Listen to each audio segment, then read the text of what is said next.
Hello and welcome to this learning unit. With this unit, we'll be talking about the consequences of innovations, as discussed by Everett M. Rogers in the book Diffusion of Innovations. With this unit, we'll be looking to understand the three classifications of innovation consequences. Within each of these, there will be an explanation of each of the consequences with an example of how they relate. And then in the end, we'll evaluate how these consequences factor into the overall diffusion process. So, Rogers defines consequences as the changes that occur as a result of the adoption or rejection of an innovation. Furthermore, Rogers goes on to indicate that research on innovation consequences is not very robust. However, consequences are a large part of the unpredictable nature of innovations. So, with that said, Rogers also makes a claim that change agents who are usually responsible for innovations or for introducing innovations should be able to predict the advantages and disadvantages of an innovation before it is introduced. This is like saying that they should know all of the unknowns prior to the release of an innovation. This may be accurate, but again, as said earlier, there's not a lot of research on the consequences. So, how feasible or practical that approach is, it is unknown. So, the classification of consequences that we'll be looking at in this learning unit are desirable versus undesirable, direct versus indirect, and anticipated versus unanticipated. These classifications don't always live in the same space. They don't always correlate directly. So there really can be combinations of these in almost any manner.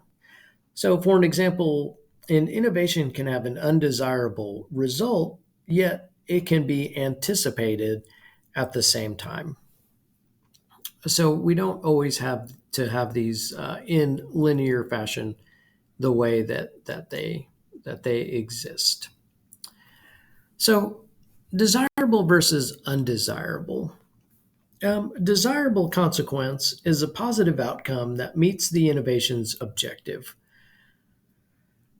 So, this is an outcome that was, um, so most innovations are initially thought to have a positive outcome. That's why they are initially developed. An undesirable consequence, on the inverse, is a negative or unforeseen outcome. So, this is an outcome that was not predicted and is possibly not wanted, but not always, right? The undesirable consequence may actually become the desirable consequence and be wanted, or may have a positive impact on on the innovation itself. So, like I said, these are not always linear.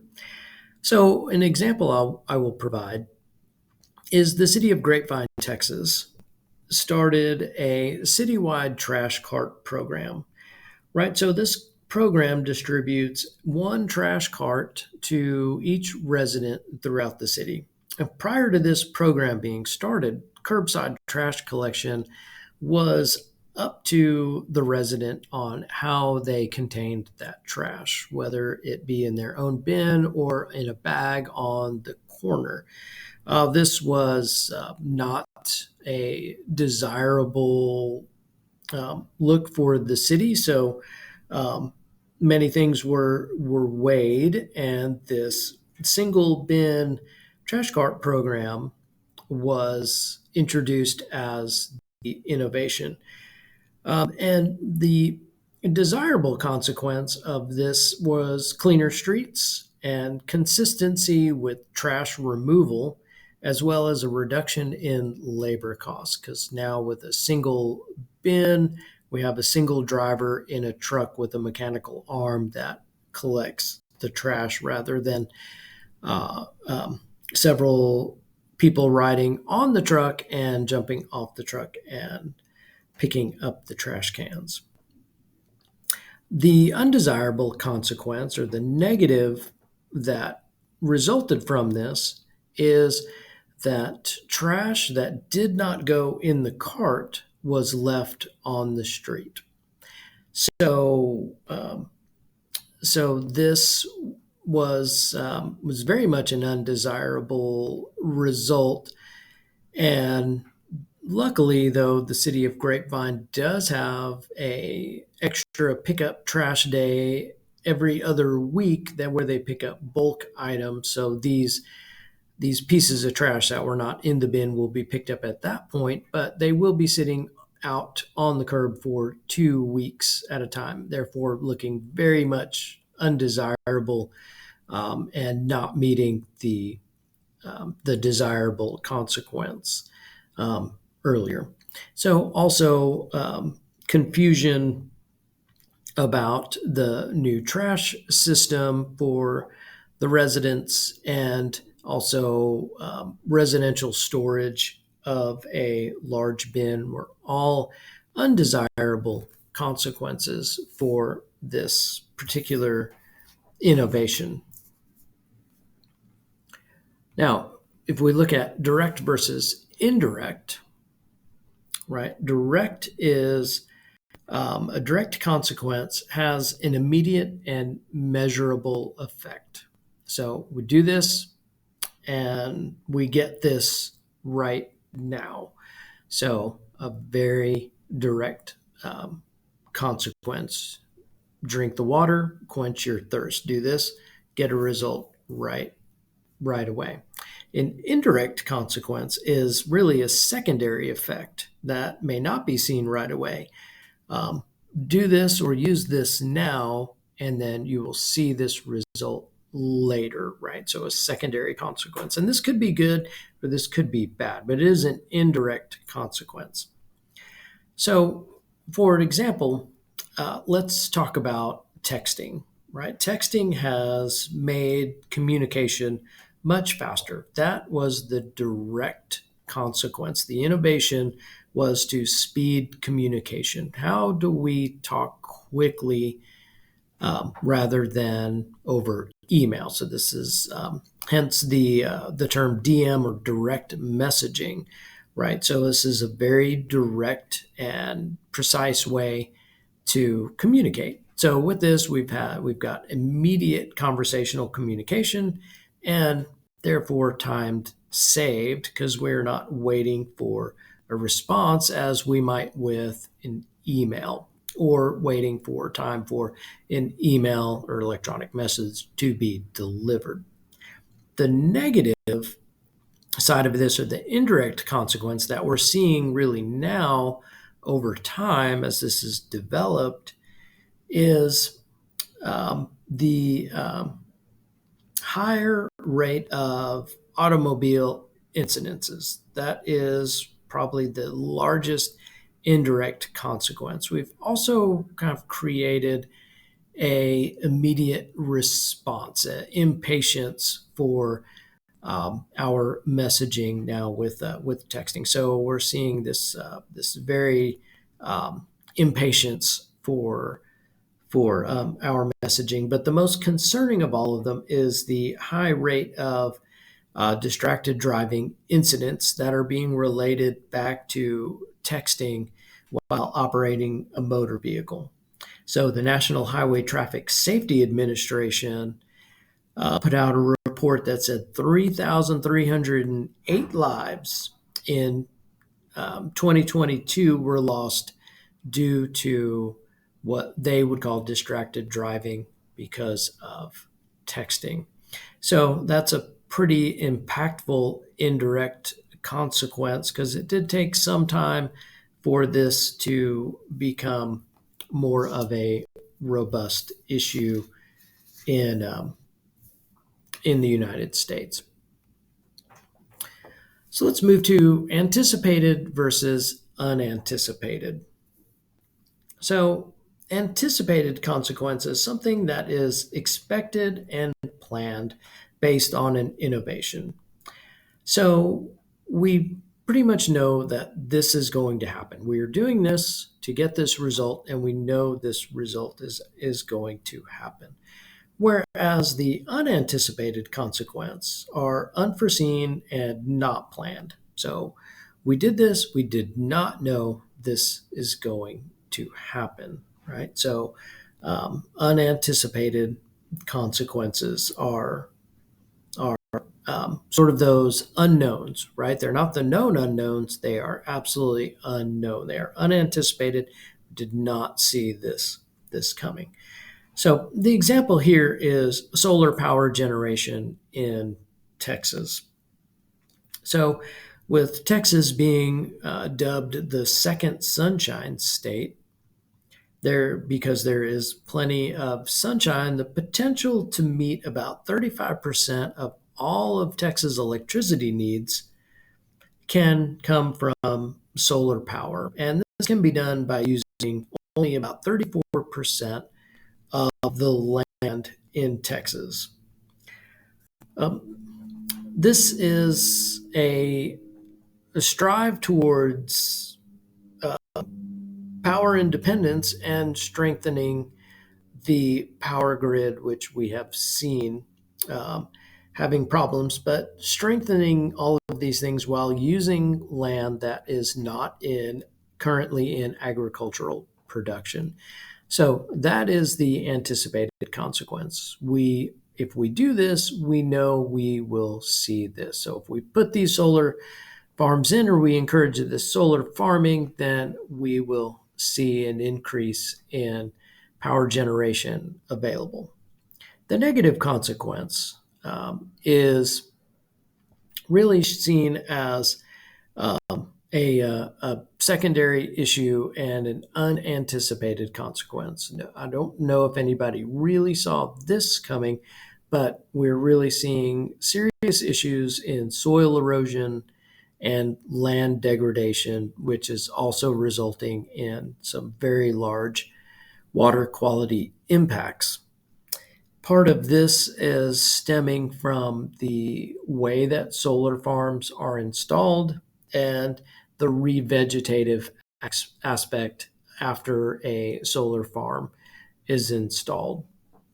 That is having a very negative impact because we have, with the solar panels, we have now taken a porous property, right, soil and plant material, and replaced it with essentially a hardscape material. So stormwater volume and runoff have increased in these areas, and without proper vegetative surface, we're seeing soil degradation and more increased stormwater runoff, which is having an impact on our watersheds and our land that is being used. So very much an unanticipated consequence that is being dealt with today. So in summary, the consequences of innovations are inevitable, right? However, little has been done to study the patterns of innovation consequences. This is an interesting area of study because is a very human aspect to this too, because every innovation is going to be viewed differently as its consequences come through, as either positive or negative consequences. There can't really it is not a point source. And one thing that was also talked about briefly was this aspect that change agents should be able to predict the consequences of an innovation prior to introducing the innovation into a network. This would be this would certainly take the uncertainty out of innovation. And maybe this is a brainstorm of what the potential consequences could be, but I think this is a large ask for a change agent. And then, of course, the three classifications of consequences, the desirable versus undesirable. We talked about that, the essentially idea that there is it's a desirable is a positive outcome. And then the indirect versus the indirect, we talked about the texting in there, and that the direct impact was achieved by having faster communication, but the indirect consequence of this is the distracted driving. So the continuous need to feel connected to our messaging devices, and then the anticipated and the unanticipated. In this example, we talked about the solar farming in Texas, and the anticipated consequence is to increase available energy resources for the state of Texas while using land that is not particularly in production, with and the unanticipation of that particular land now being degraded, destroyed, and causing water quality issues through the state. So for our second part, we do have a couple of questions that you can take here, and on this that will be linked here. So we have question 1 is, all unanticipated consequences of innovations are undesirable. Is this true or false?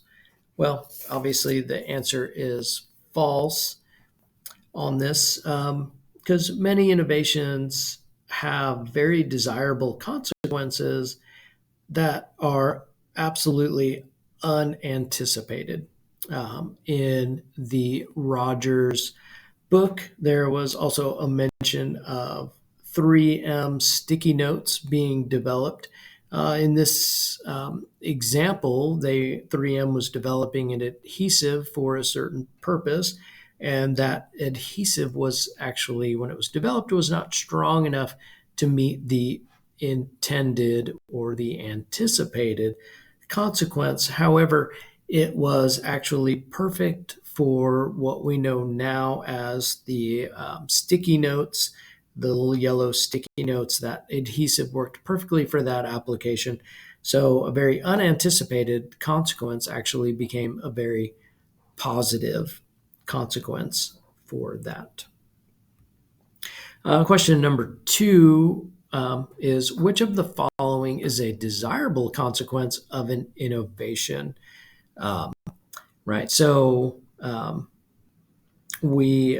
this is in response to the first desirable versus undesirable example that we talked about with the city of Grapevine and the trash collection. So the desirable consequence of this particular innovation was the consistency with trash removal, was what they were looking for.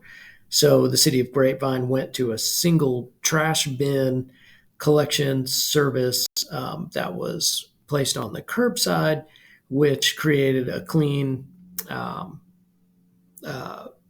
trash disposal process and reduced labor costs by having one person in one truck rather than multiple people in the truck at multiple times. And finally, we will conclude with a exercise for you to do on your own. And the question I ask here is jot down your thoughts on how you feel about the notion that change agents should know or predict the consequences of innovations prior to the release of an innovation into a community. Let me know a little bit about how you feel about that, and what your thoughts are right there. So here are the references at the end of this program. You can go through and see everything that I talked about. And thank you very much, and have a great day.